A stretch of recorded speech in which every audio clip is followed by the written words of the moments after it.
Tiga. Masih belum Sri ya? Mulain aja ya kita ya. Silvi, Rindi, sama Iwan.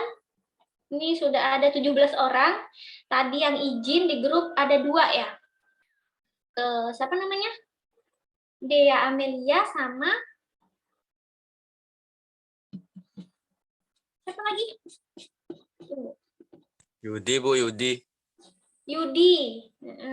Ibu tuh kadang lupa Yudi sama ini. Saya sih manggilnya Bahar. Baharudin kan namanya ya. Baharudin apa sih namanya? Lupa Ibu. Badarudin, Bu. Oh, Baharudin lagi. Badarudin. Ya, oke. Oke. Mana Filda?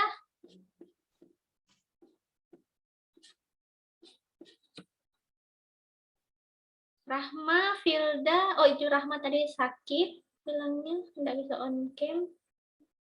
Tika, Muhammad Ramli sudah ada tadi ya. Oke, kalau gitu silakan. Saya buka dulu ya, sorry. Assalamualaikum warahmatullahi wabarakatuh. Waalaikumsalam warahmatullahi wabarakatuh. Nah, sebelumnya saya minta maaf ya, karena minggu lalu tidak bisa hadir perkuliahan, karena kan kemarin anak saya sakit, jadi nggak bisa saya untuk mengisi perkuliahan, jadi kita ganti untuk hari ini. Nah, hari ini adalah pemaparan materi oleh kelompok 5, yaitu materi bab 6 tentang apa? Ini? Bagaimana Pancasila sebagai sistem etika, Bu? Ya, kita akan berbicara hari ini, akan berdiskusi mengenai etika, ya, seperti itu. Oke, silakan, saya persilakan untuk kelompok 5 untuk presentasikan materinya. Silakan. Sebelumnya suara saya kedengaran, Bu? Jelas. Sebelumnya Assalamualaikum warahmatullahi wabarakatuh dan selamat pagi teman-teman. Waalaikumsalam warahmatullahi wabarakatuh. Terima kasih atas kesempatannya, Bu. Kami dari kelompok 5 akan mempresentasikan materi yang berjudul Bagaimana Pancasila sebagai Sistem Etika.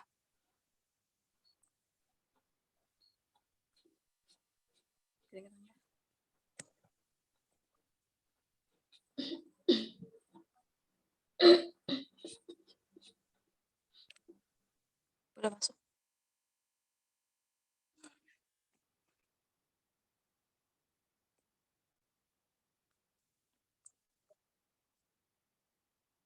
Udah.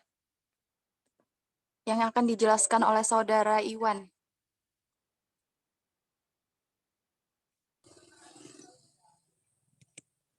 A. Menelusuri konsep dan urgensi Pancasila sebagai sistem etika. Pancasila sebagai sistem etika mendasarkan penilaian baik dan buruk pada nilai-nilai Pancasila, yaitu ketuhanan, kemanusiaan, persatuan kerakyatan, dan keadilan. Kelima nilai tersebut membentuk perilaku manusia Indonesia dalam semua aspek kehidupan. Nilai yang pertama yakni ketuhanan. Secara hierarkis, nilai ini bisa dikatakan sebagai nilai tertinggi karena menyangkut nilai yang bersifat mutlak. Seluruh nilai kebaikan diturunkan dari nilai ini. Suatu perbuatan baik apabila tidak bertentang dengan nilai kaedah dan hukum. Nilai kedua yakni kemanusiaan. Suatu perbuatan dikatakan baik apabila sesuai dengan nilai-nilai kemanusiaan. Prinsip pokok dalam kemanusiaan Pancasila adalah keadilan dan keadaban. Keadilan mensyaratkan keseimbangan antara lahir dan batin, jasmani dan rohani, sedangkan keadaban mengindikasi keunggulan manusia dibanding dengan makhluk lain seperti tumbuhan, hewan, benda tak hidup. Karena itu suatu perbuatan dikatakan baik apabila sesuai dengan nilai-nilai kemanusiaan yang didasarkan pada konsep keadilan dari nilai kemanusiaan yang menghasilkan nilai kesusilaan. Nilai yang ketiga yakni persatuan. Perbuatan dikatakan baik apabila dapat memperkuat persatuan dan kesatuan, karena sangat mungkin seseorang akan mendasarkan perbuatannya atas nama agama, Nah, namun apabila perbuatan dapat memecah persatuan dan kesatuan, maka pandangan dari etika Pancasila bukan merupakan perbuatan baik. Nilai keempat yaitu kerakyatan. Dalam kaitan dengan kerakyatan terkandung nilai lain yang sangat penting, yaitu nilai hikmat, kebijaksanaan dalam permusyawaratan. Kata hikmat atau kebijaksanaan berorientasi pada tindakan yang mengandung nilai kebaikan tinggi. Atas nama mencari kebaikan, pandangan minoritas belum tentu kalah banding mayoritas. Nilai yang kelima yakni keadilan. Nilai keadilan pada sila kelima lebih diarahkan pada konteks sosial. Suatu perbuatan dikatakan baik apabila sesuai dengan prinsip keadilan masyarakat. Menurut Kohlberg, keadilan merupakan kebijakan utama bagi setiap pribadi masyarakat. 1. Konsep Pancasila sebagai sistem etika. Etika sendiri dilihat dari etimologi bahasanya, yaitu berasal dari kata ethos atau bahasa Yunani yang berarti watak ataupun kesusilaan. Etika adalah ilmu yang membahas tentang bagaimana dan mengapa kita mengikuti suatu ajaran tertentu, bisa jadi terhadap norma-norma atau bagaimana kita bersikap dan bertanggung jawab dengan ajaran moral. Kedua kelompok etika itu adalah sebagai berikut. 1. Etika umum, yaitu mempertanyakan prinsip-prinsip yang berlaku bagi setiap tindakan manusia. 2. Etika khusus, yaitu membahas prinsip-prinsip tersebut di atas dalam hubungannya dengan berbagai aspek kehidupan manusia, baik sebagai individu atau etika individual maupun etika sosial. Nilai-nilai yang terkandung pada Pancasila. Nilai dasar. 1. Nilai dasar. Nilai yang bersifat abstrak tidak dapat diamati oleh panca indera manusia, namun dalam kenyataan nilai berhubungan dengan tingkah laku manusia. 2. Nilai instrumen. Nilai instrumen yang menjadi pedoman pelaksanaan dari nilai dasar. Nilai dasar belum dapat bermakna sepenuhnya apabila memiliki formulasi serta parameter atau ukuran yang jelas. 3. Nilai praksis. Nilai ini merupakan penjabaran lebih lanjut dari nilai instrumental dalam kehidupan yang lebih nyata. Dengan demikian nilai pelan-pelan. Nilai persis merupakan pelaksanaan secara nyata dari nilai-nilai dasar dan nilai-nilai instrumental. 2. Urgensi Pancasila sebagai sistem etika. Pentingnya Pancasila sebagai sistem etika terkait dengan masalah yang dihadapi bangsa Indonesia, yaitu 1. Banyaknya kasus korupsi yang melanda negara Indonesia sehingga dapat melemahkan sendi-sendi kehidupan berbangsa dan bernegara. 2. Masih terjadinya aksi terorisme yang mengatasnamakan agama sehingga dapat merusak semangat toleransi dalam kehidupan antar umat beragama dan meluluh lantahkan semangat persatuan atau mengancam disintegrasi bangsa.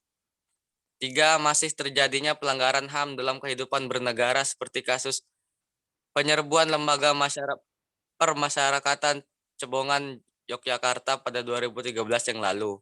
4. Kesenjangan antara kelompok masyarakat kaya dan miskin masih menandai kehidupan masyarakat Indonesia. 5. Ketidakadilan hukum yang masih mewarnai proses peradilan di Indonesia seperti putusan bebas bersyarat atas pengedar narkoba asal Australia, Skeppel Corby. Kesemuaannya itu memperlihatkan pentingnya dan mendesaknya peran dan kedudukan Pancasila sebagai sistem etika karena dapat menjadi tuntunan atau sebagai leading principle bagi warga negara untuk berperilaku sesuai dengan nilai-nilai Pancasila. B. Menanya alasan diperlukannya Pancasila sebagai sistem etika. Alasan diperlukan Pancasila sebagai sistem etika bagi bangsa Indonesia adalah menjadi rambu normatif untuk mengatur perilaku kehidupan bermasyarakat dan bernegara di Indonesia. Dengan demikian pelanggaran dalam kehidupan bernegara seperti korupsi atau penyalahgunaan kekuasaan dapat diminimalkan. Ya, lanjut.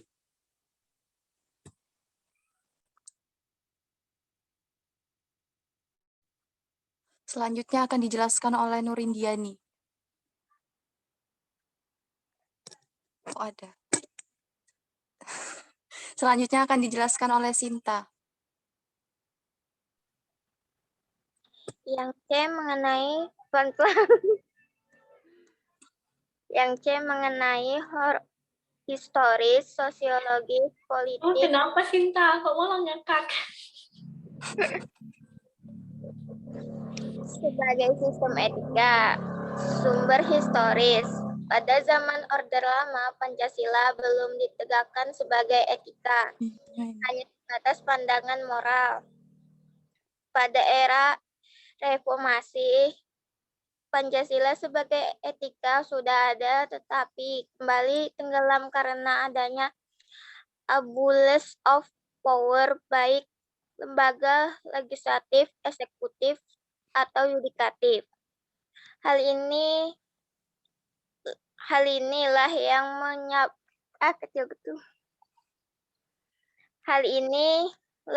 menyebabkan korupsi di berbagai kalangan. Sumber sosiologis. Dilihat dari politis Pancasila sebagai sistem etika dalam norma-norma dasar sebagai sumber penyusun berbagai perundang-undangan. Pancasila sebagai etika merupakan norma tertinggi yang sifatnya abstrak, sedangkan perundang-undangan merupakan norma yang ada di bawahnya bersifat konkret. Selesai. Udah. Selanjutnya akan dijelaskan oleh Nurindiani.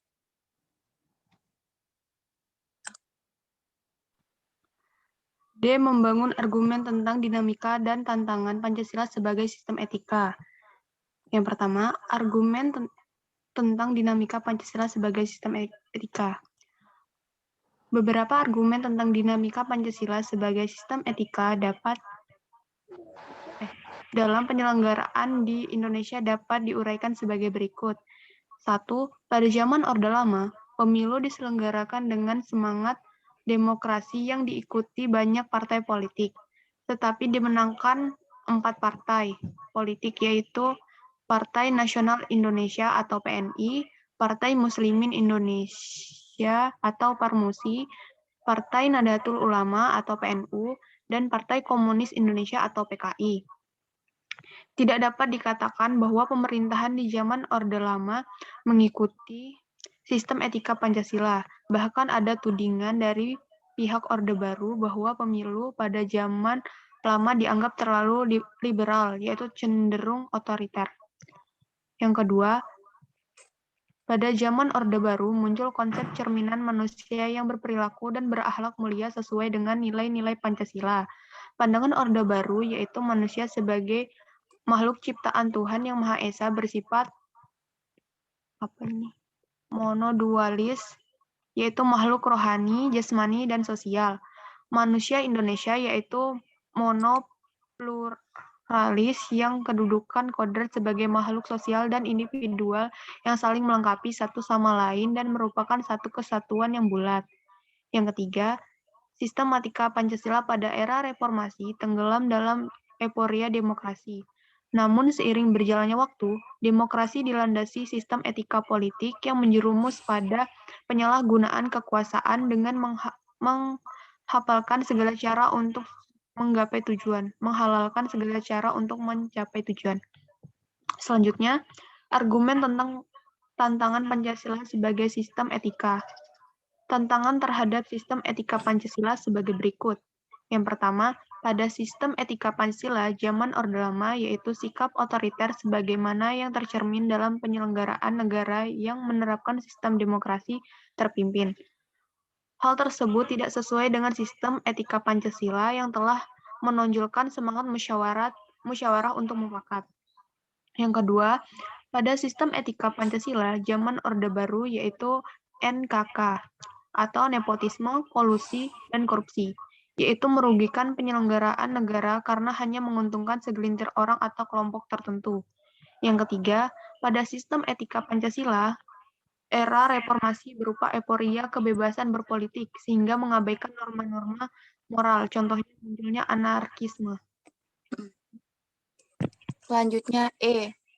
Mendeskripsikan esensi dan urgensi Pancasila sebagai sistem etika. 1. Esensi Pancasila sebagai sistem etika. Hakikat Pancasila sebagai sistem etika terletak pada 1. Sila ketuhanan, terletak pada keyakinan bangsa Indonesia bahwa Tuhan sebagai penjamin prinsip-prinsip moral. Artinya, setiap perilaku warga negara harus didasarkan atas nilai-nilai moral yang bersumber pada norma agama. Setiap prinsip moral yang berlandaskan pada norma agama, pada prinsip tersebut memiliki kekuatan force untuk dilaksanakan oleh pengikut-pengikutnya. Yang kedua, ada hakikat sila kemanusiaan, terletak pada actus humanus, yaitu tindakan manusia yang mengandung implikasi dan konsekuensi moral yang dibedakan dengan actus homini, yaitu tindakan manusia biasa. Tindakan kemanusiaan yang mengandung implikasi moral diungkapkan dengan cara dan sikap yang adil dan beradab sehingga menjamin tata pergaulan antar manusia dan antar makhluk yang bersendikan nilai-nilai kemanusiaan yang tertinggi, yaitu kebajikan dan kearifan.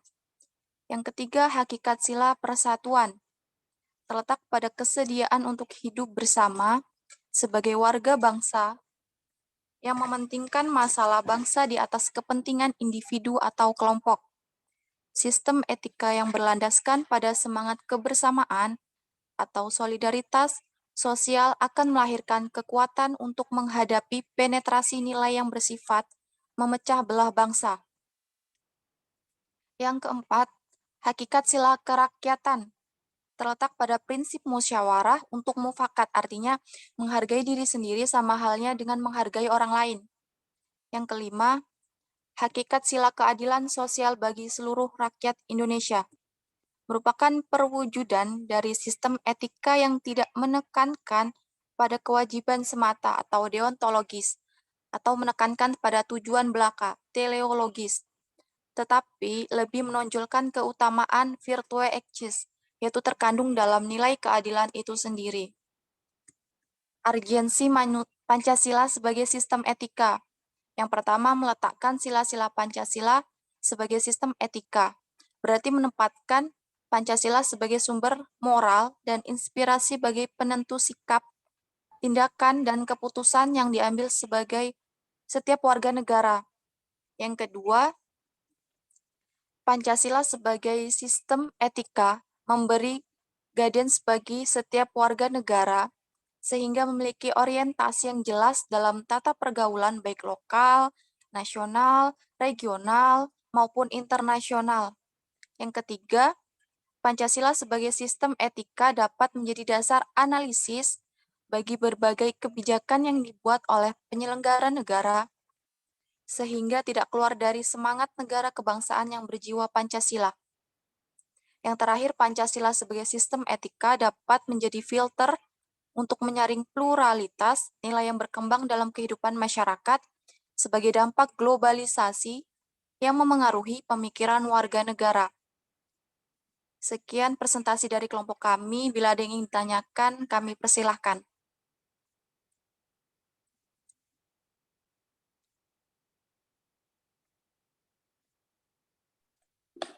Oke, dipersilakan untuk kelompok yang lain.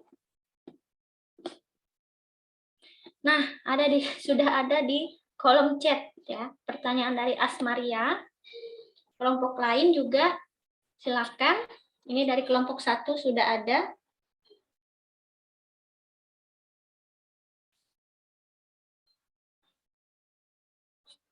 Dari Asmaria, ada dari Konita.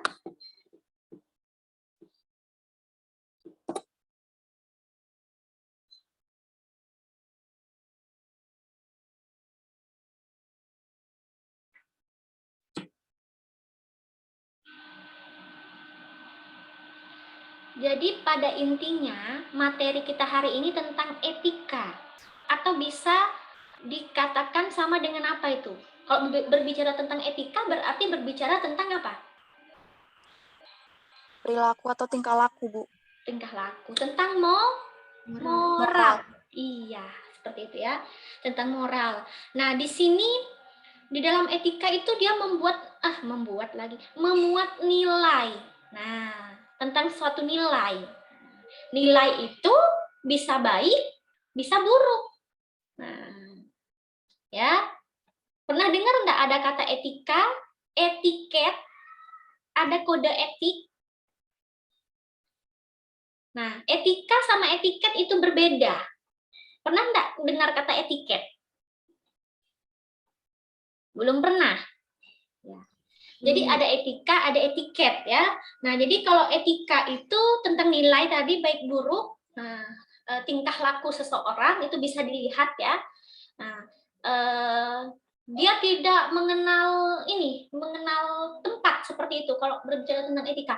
Beda dengan etiket. Kalau etiket itu dia akan berlaku apabila ada orang yang melihatnya. Ya, itu etiket, ada orang yang melihatnya. Nah, misalnya tuh gini, saya contohkan ya, jangan ketawa. Misalnya seperti ini, si Sylvie ini kentut misalnya, ya. Nah, ini etiket, ini contoh etiket. Tapi ketika Sylvie tadi kentut, tidak ada orang, dia sendiri misalnya di kamarnya seperti itu tidak berlaku etiket, karena tidak ada orang yang menyaksikan. Nah, beda kalau misalnya dia kentut di depan orang banyak, pasti kan tidak sopan gitu. Nah, baru berlaku etiket seperti itu. Nah, misalnya juga etiket itu akan tergantung orang menerapkannya. Nah, ada di suatu negara, kalau kita kentut, negara apa itu ya? Kalau kita kentut itu biasa aja, orang lihat. Tetapi ketika kita bersendawar, tahu sendawar? Bahasa Banjarnya pemeriga ya. Nah, ketika kita bersendawar itu dianggap tidak sopan. Nah, itu ada suatu negara seperti itu, ya. Nah, itu dianggap tidak sopan. Tapi kalau misalnya kentut malah tidak apa-apa gitu loh. Seperti itu. Jadi tergantung di mana letaknya itu tempatnya antara etika dengan etiket ini tadi. Oke. Ini sekedar ini ya. Masukkan saja tadi penambahan ya. Tadi kelompok 5 sudah menjelaskan ya apa artinya etika tadi di slide pertama ya. Oke, silakan kelompok 5. Ada berapa sudah pertanyaan?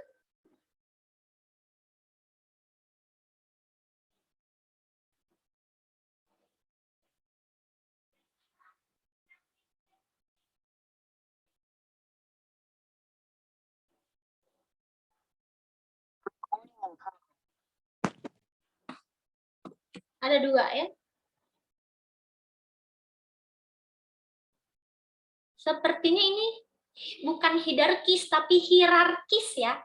Mungkin salah ketik mungkin kelompok 5. Kalau tidak salah itu hierarkis.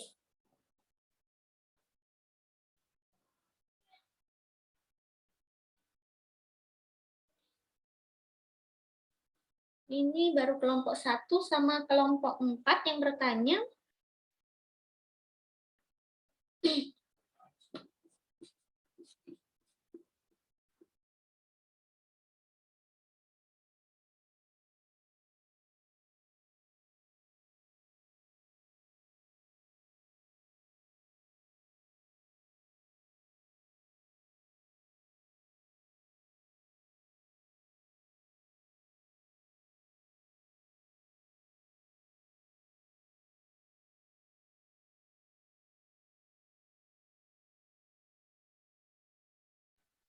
Di mana Iwan? Mana suaranya Iwan? Yo, bentar Bu. Masih Sinta. jadi jawaban. Sinta sudah bisa gabung tadi ya? Silpi, Sinta, Iwan dengan Rindi. Kan dijawab. Sepertinya bukan ini ya. Saya izin menjawab pertanyaan dari Konita, Bu. Ya, Silakan, Sylvie. Pertanyaan dari Konita kan, urgensi Pancasila sebagai sistem etika, adapun masalah-masalah yang dihadapi bangsa Indonesia. Menurut kalian bagaimana cara mengatasi atau setidaknya meminimalisir masalah-masalah yang dihadapi bangsa Indonesia tersebut? Saya sunscreen lagi ya, Bu. Iya, silakan.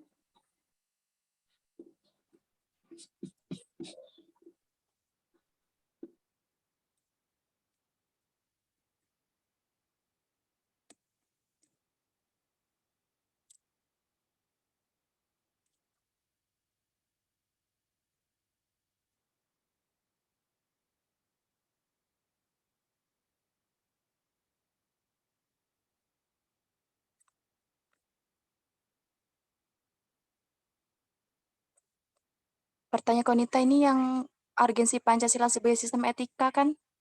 Iya, Konita.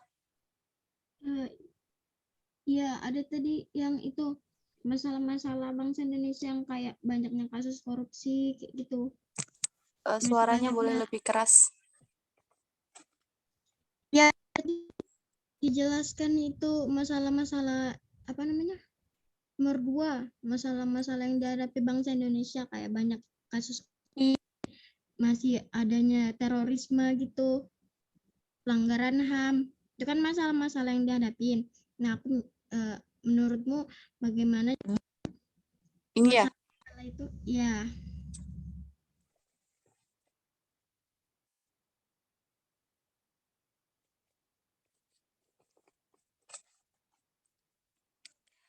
kalau menurut pribadi saya sendiri ya, banyaknya kasus korupsi yang melanda negara Indonesia sehingga dapat melemahkan sendi-sendi kehidupan berbangsa dan bernegara. Menurut saya itu sistem hukum di Indonesia itu tumpul ke atas dan tajam ke bawah, yang dimana kalau misalnya dari segi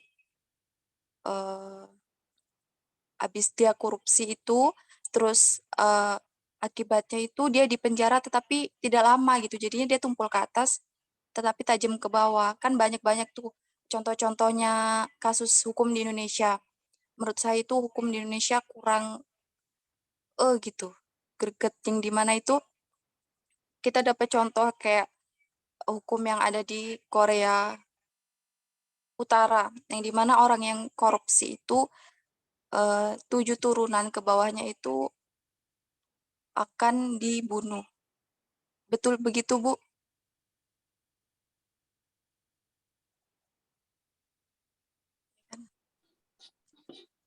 Nah, menurut saya itu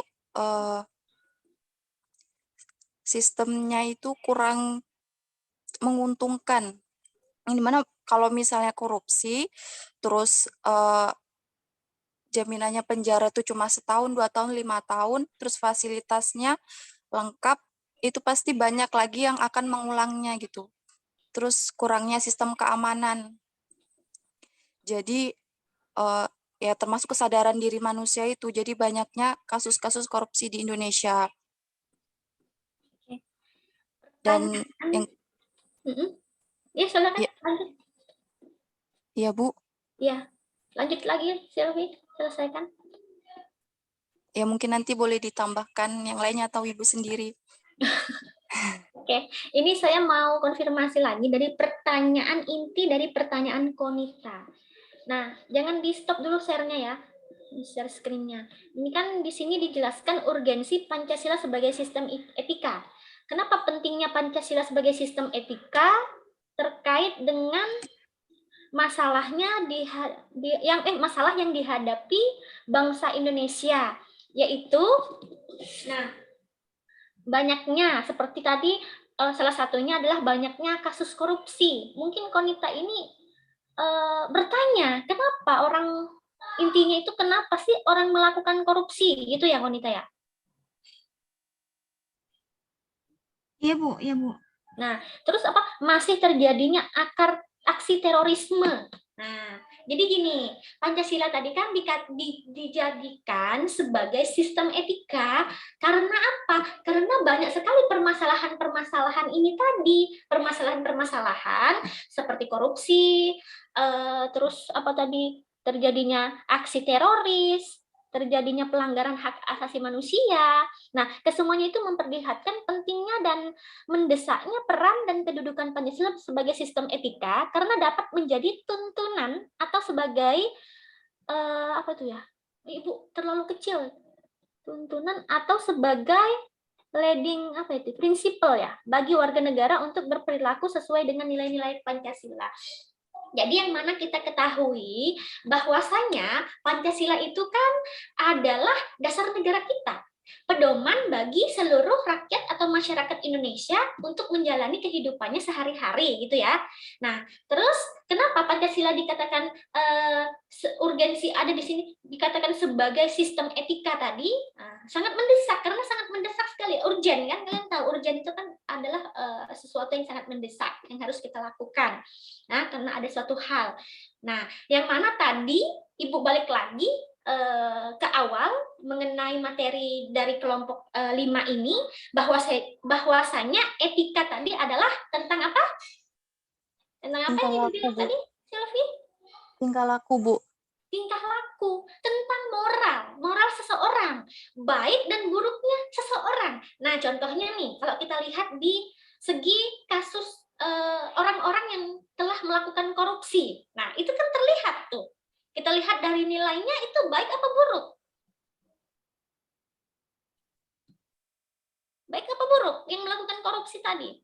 Buruk. Buruk, Bu. Oke, sampai di sini paham kira-kira yang Ibu maksud? Ya, Bu. Konita, gimana? Jadi maksudnya kenapa sampai Pancasila ini dijadikan sebagai sistem etika? Nah, karena untuk mengatur nanti dari pribadi orang-orang ini tadi sehingga nanti rakyat atau masyarakat itu tidak ada lagi yang melakukan misalnya korupsi, tidak ada lagi pelanggaran-pelanggaran HAM. Nah, karena etika tadi membicarakan mengenai moral, tingkah laku, baik atau buruk perbuatan seseorang. Nah, jadi itu diatur. Jadi harus untuk mengatur etika seseorang tadi, dia harus berpedoman kepada Pancasila. Maksudnya seperti itu. Paham nggak ini yang Ibu jelaskan? Paham, Bu. Paham ya? Nah, jadi intinya satu aja tadi, harus berpedoman kepada Pancasila. Makanya tadi Pancasila itu dijadikan untuk mengatur atau sebagai sistem etika. Nah, jadi untuk mengatur supaya moral masyarakat atau rakyat Indonesia itu tidak menyimpang seperti itu. Jadi kan kita harus berpedoman. Kan lengkap tuh Pancasila, satu ketuhanan yang Maha Esa, kita harus bertakwa ya kan kepada Tuhan kita masing-masing, terus ada ketuhanan, ada kemanusiaan. Nah, mengenai kemanusiaan berarti supaya tidak ada yang melanggar yang namanya hak asasi manusia dan sebagainya, melaksanakan musyawarah mufakat. Nah, sehingga nanti kan otomatis akan bisa mengurangi lah setidaknya, biarpun tidak bisa menghilangkan ya. Karena tidak mungkin bisa hilang dengan begitu saja kan, perilaku-perilaku seperti korupsi dan sebagainya. Tapi setidaknya itu dijadikan sebagai acuan, pedoman seperti itu ya, bagi rakyat atau masyarakat Indonesia. Gimana, Konita? Ya, Bu. Konita paham nggak? Nggak apa-apa kalau belum paham, ngomong aja deh, yang mana gitu. Apa yang menyebabkan kamu nggak paham itu apa? Gitu. Enggak, Bu. Kok paham aja Ibu, jelas kok ngejelasin. Ya, sudah jelas ya? Iya, Bu.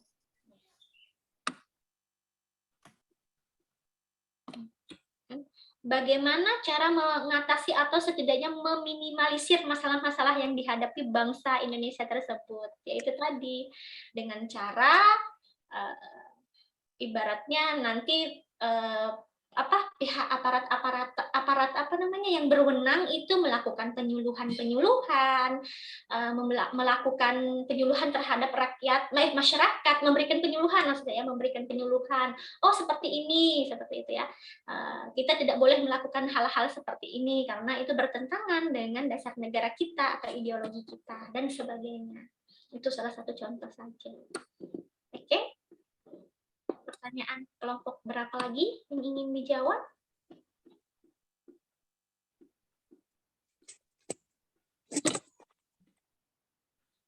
Saya izin menjawab pertanyaan dari Asmaria, Bu. Iya, Rindi ya? Iya, Bu.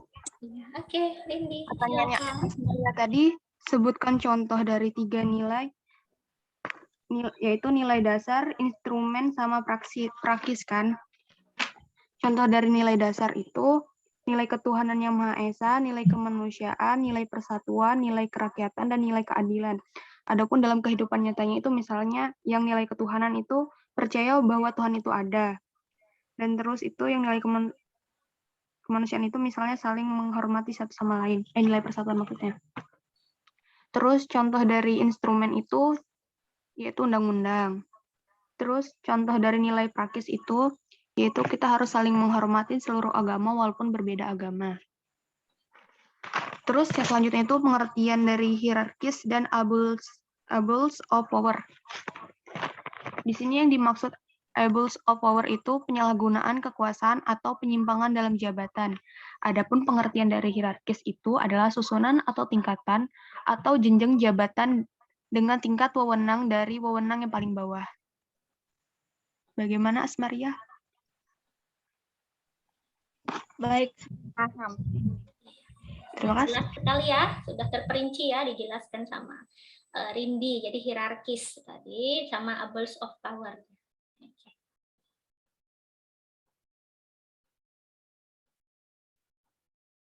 Silakan lagi.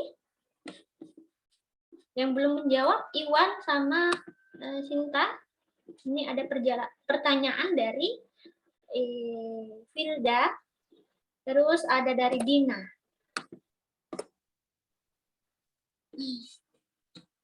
Saya Bu Iwan Hermawan ingin menjawab pertanyaan dari Dina Rahmatika dari kelompok 1, Bu. Oke, Iwan, silakan.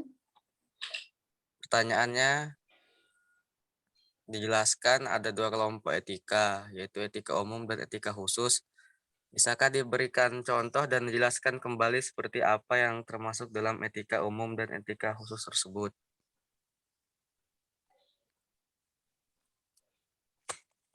Contoh etika umum kita ambil dari sekitar kita saja. Seperti warga atau masyarakat haruslah menjadi orang yang bermoral atau beriman dan bertakwa kepada Tuhan yang Maha Esa, sehingga berwawasan dan setia kepada Pancasila dan Undang-Undang Dasar 1945. Karena dengan wawasan dan setia kepada Pancasila dan Undang-Undang Dasar 1945, maka seseorang tersebut dapat menegakkan kehormatan, menjaga persatuan bangsa dan kesatuan wilayah, serta membela bangsa dan negara. Terus contoh etika khusus. Sebagai mahasiswa baru atau maba, khusus yang kita harus mengikuti proses pembelajaran sesuai peraturan, menjalankan ibadah sesuai agama yang dianut, menghormati dosen dan staf kampus. Selain itu juga harus memelihara kerukunan dan kedamaian di dalam pembelajaran. Ya, mungkin seperti itu, Bu. Kalau kurang lebihnya. Gimana, Dina? Apa bisa dipahami etika umum dengan khusus tadi? Bisa, Bu. Jadi kalau umum apa tadi? Pada intinya adalah? Intinya untuk masyarakat umum lah, anunya, Bu. Di dalam kehidupan ya. Ya, dalam Sosial, kehidupan. bermasyarakat seperti itu. Kalau Masyarakat. khusus berarti pribadi gitu ya. Ya. Jadi kalau umum tadi bagaimana antar masyarakat yang satu dengan yang lain tadi dalam bersosialisasinya. Itu secara umumnya. Ada lagi yang ingin menambahkan mungkin?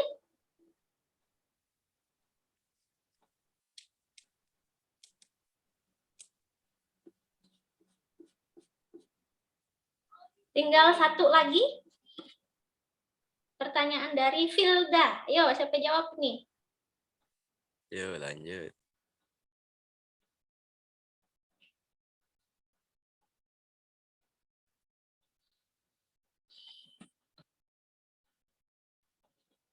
Tantangan Pancasila sebagai sistem etika.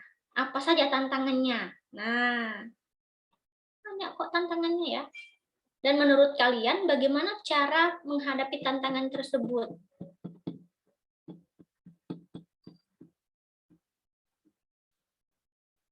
Sinta, mana suaranya Sinta?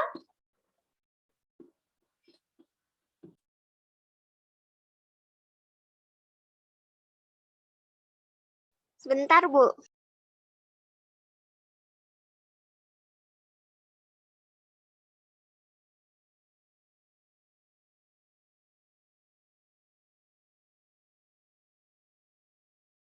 Kelompok 2 sama kelompok 6 tidak ada yang bertanya ya?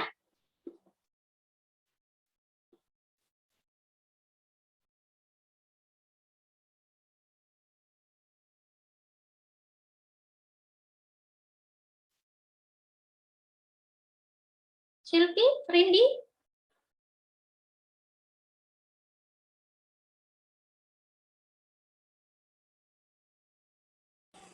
Masih mencari jawaban mungkin, Bu. Iya, Bu.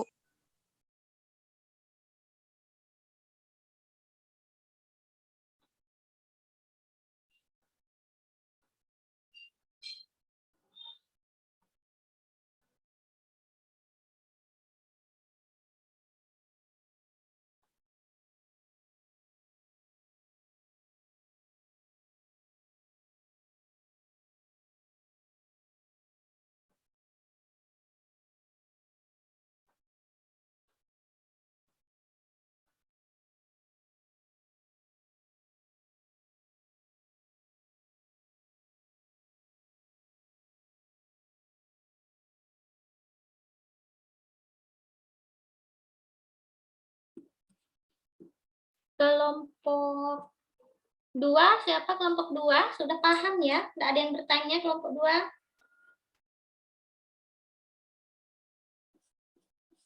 Sama kelompok kelompok 6.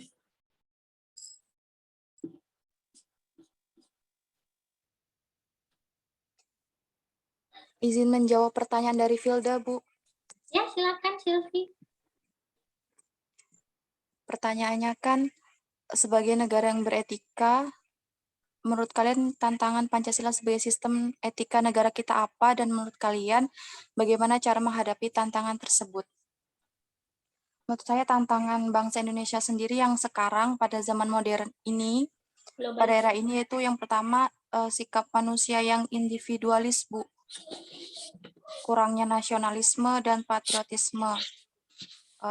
Lebih cenderung bersikap apatis dan kurangnya rasa nasionalisme terhadap negara Indonesia.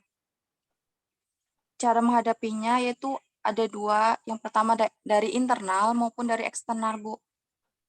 Yang pertama, mentaati peraturan yang ada. Yang kedua, tidak membeda-bedakan suku.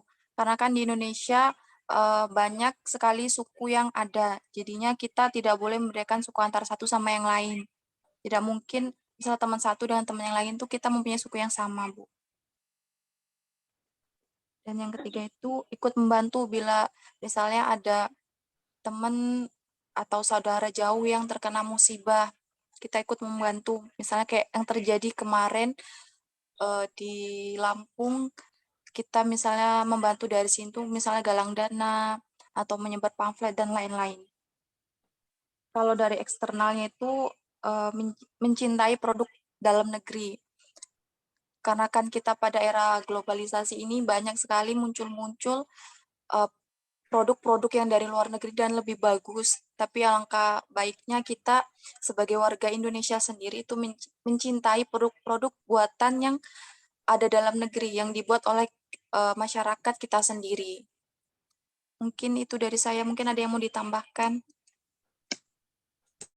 Gimana Filda? Alhamdulillah jelas, Bu. Terima kasih. Ada yang ingin menambahkan? Nah, benar sekali ya, apalagi di era globalisasi seperti sekarang ini. Nah, di sini tantangan Pancasila sebagai sistem etika negara kita itu, nah kan kita ketahui tadi, etika itu ada suatu nilai, baik dan buruk ya. Nah, itu mempengaruhi nanti cara berpikir, bertindak, masyarakat atau rakyat Indonesia. Nah, misalnya ketika dia ingin meniru-niru anak-anak mudanya, ingin meniru cara berpakaian dan sebagainya dari luar negeri. Nah, misalnya kita kan orang timur tuh nggak cocok tuh pakaian kita disamakan dengan orang bagian barat. Nah, benar sekali ya, tadi sudah jelas yang sudah dijelaskan oleh si Sylvie tadi. Oke, ada yang lagi yang ingin bertanya? Sudah cukup? Sudah paham semua tentang etika? Semoga dengan setelah kita mempelajari materi tentang etika ini tadi, semoga kita semua bisa menerapkan etika ya yang sesuai dengan Pancasila, ajaran Pancasila, terus ajaran-ajaran agama kita juga yang kita anut ya, sesuai dengan kepercayaan kita masing-masing. Nah, jadi ini tadi pada intinya kalau sebagai rakyat atau masyarakat Indonesia, pada intinya kita harus selalu berpedoman kepada Pancasila. Karena kenapa? Karena Pancasila itu adalah dasar negara maupun ideologi negara Indonesia. Jadi Pancasila itu sangat ini sekali ya, dijadikan sebagai pedoman, acuan ya untuk masyarakat atau rakyat Indonesia dalam kehidupan sehari-hari. Nah, itu kalau kita sebagai masyarakat atau rakyat Indonesia. Tapi kalau kita sebagai manusia ya kita harus berpedoman pada ajaran agama yang kita anut masing-masing. Seperti itu. Ada lagi yang ingin bertanya?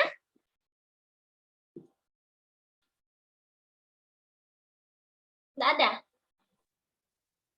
Nggak ada, Bu. Sudah cukup jelas? Oke, kalau begitu, kalau tidak ada yang ingin bertanya, kita cukup ya kuliah hari ini. Ya. Terus untuk minggu depan, ini siapa yang tidak masuk? Banyak, Bu. Tadi yang izin cuma 2. Ya kan? Dari lengkap, Bu. Hah? Dari farmasi lengkap. Cuman 1 kalian tidak masuk ya? Si ini, temannya Iwan tadi, siapa? Saiful? Saiful sama Arman, Bu. Nggak ada masuk ada Arman. Oh iya ya. Ini 18 kan sama saya, berarti 17 aja yang ada. Berarti Arman dengan Saiful, nggak ada kabarnya ya? Ada, Bu. Tewas mungkin, Bu. Iya, tolong diperhatikan ya tugas-tugas. Ini Rijaldi loh, selalu diingatkan ya. Tugas UTS, kalau nggak ngumpul UTS-nya itu nggak bisa lulus karena nggak cukup nanti nilainya. Biarpun dia ngerjakan tugas, kehadirannya hadir terus, nggak bisa nanti ya, karena UTS-nya itu juga mempengaruhi. Oke, yang lainnya juga ya, bukan cuman untuk mata kuliah Pancasila. Tolonglah kalian kalau ada tugas atau apa, ini kan bukan tugas sebenarnya, UTS loh ya, ujian tengah semester kalian gitu ya, jadi harus dikerjakan seperti itu. Jadi nanti jangan salahkan dosennya karena juga sudah berulang kali ya mengingatkan seperti itu. Oke, kalau tidak ada kita cukupkan sekian ya. Ada mata kuliah lagi setelah ini? Ada, Bu. Kalau begitu, saya cukupkan sekian. Sorry, belum ditutup kelompok 5. Silakan kelompok 5 dulu, ditutup dulu. Sampai lupa, Ibu. Sekian, terima kasih dari kelompok kami. Dan terima kasih teman-teman atas pertanyaannya dan partisipasinya. Wassalamualaikum warahmatullahi wabarakatuh. Waalaikumsalam warahmatullahi wabarakatuh. Waalaikumsalam warahmatullahi wabarakatuh. Terima kasih. Gimana? Mau offline kuliahnya minggu depan? Mau, Bu. Mau, Bu. Online terus. Betul. Tahun baru kita offline gitu ya? Orang, kalau Ibu sudah pernah offline sama Filda aja. Filda, Silpi, Rindi, Andri, sama Wildan kemarin ya. Iya, Bu. 5 orang. Oke, mudah-mudahan segera ya kita offline. Nah, materi kita tinggal 1 ya. Tinggal 1 materi kita tinggal 1 bab lagi. Oke, nanti akan kita diskusikan di grup seperti apa. Oke, saya akhiri perkuliahan hari ini, kurang lebih mohon maaf. Semoga bermanfaat untuk kita semua. Saya akhiri. Assalamualaikum warahmatullahi wabarakatuh. Waalaikumsalam warahmatullahi wabarakatuh. Terima kasih, Bu. Terima Sama-sama. kasih. Oh, benar.